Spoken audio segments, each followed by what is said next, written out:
What is up, guys? Del Boy here. So Naoya Inoue defeats Yoan Boyeaux by a third round stoppage, and it was what we expected essentially. I mean, the guy Boyeaux was a unknown. He was a guy who's never fought at world level.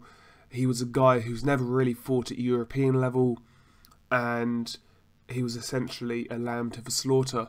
And you know, that's exactly how it turned out.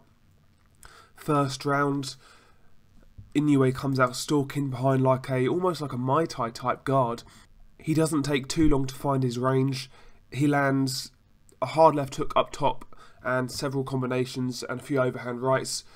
Inoue drops Yoan Boyeaux with a lovely left hook before the bell, and that shot should have really KO'd him right there. You know, it was a big shot, but somehow Boyeaux got up to his feet, so credit to him for that. He was tough. But from the very first round, it was evident that Boyeaux did not belong in the same ring as Naoya Inoue. You know, it was a mismatch of epic proportions. You know, the skills of Boyeaux were very, very, very basic.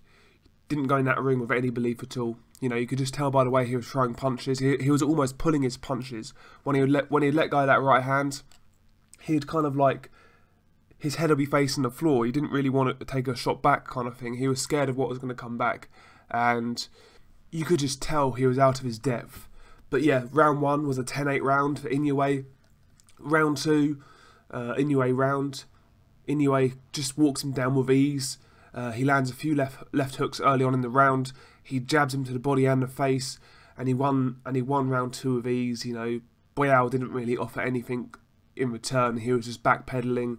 Wasn't defending particularly well. He was just kind of on his bicycle, trying to make himself a hard target. But Inoue, when he got close, he was always landing, you know. So round two, Inoue clearly won the round. Round three was where it ended. Inoue begins the round working behind his jab. He lands a left hook to the body of Yoan Boyeaux. Boyeaux tries to back up after that left hook to the body, but he has a delayed reaction and falls to his knee. He gets back up. He gets caught to the body again. He goes down hard. He gets back up again. Tries to run.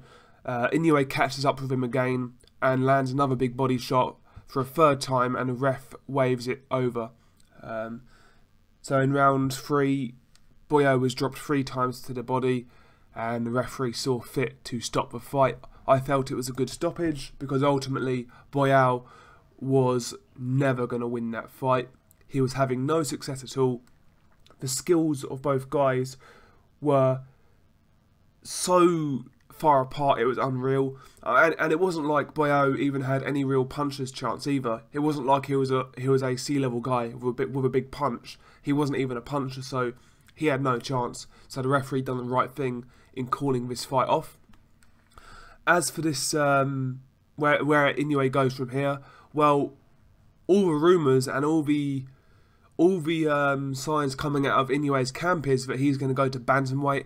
I mentioned this earlier. I don't think it's a good look. I would rather him stay at super flyweight and fight the likes of the Estrada versus Rungvisai winner, or you know, somebody like that.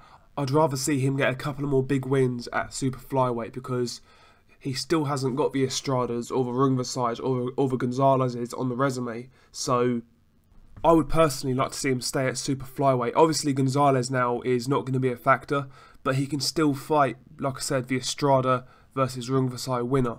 So that would be a great name on the resume if you could beat the winner of that fight. You know, even Carlos Cuadras, great name, very good fighter. That'd be a good win. There's fights for him at super flyweight still. So I would like to see him stay there and try and unify the belts.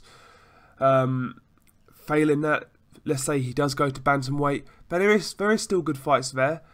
Obviously, the toughest fight is Luis Neri or Zolani Tete. If he goes right into one of those fights, then I will be happy. But we'll see what happens. I would still love to see Inoue versus the Rungvisai Estrada winner. That'd be the fight for me personally, but we'll see what happens.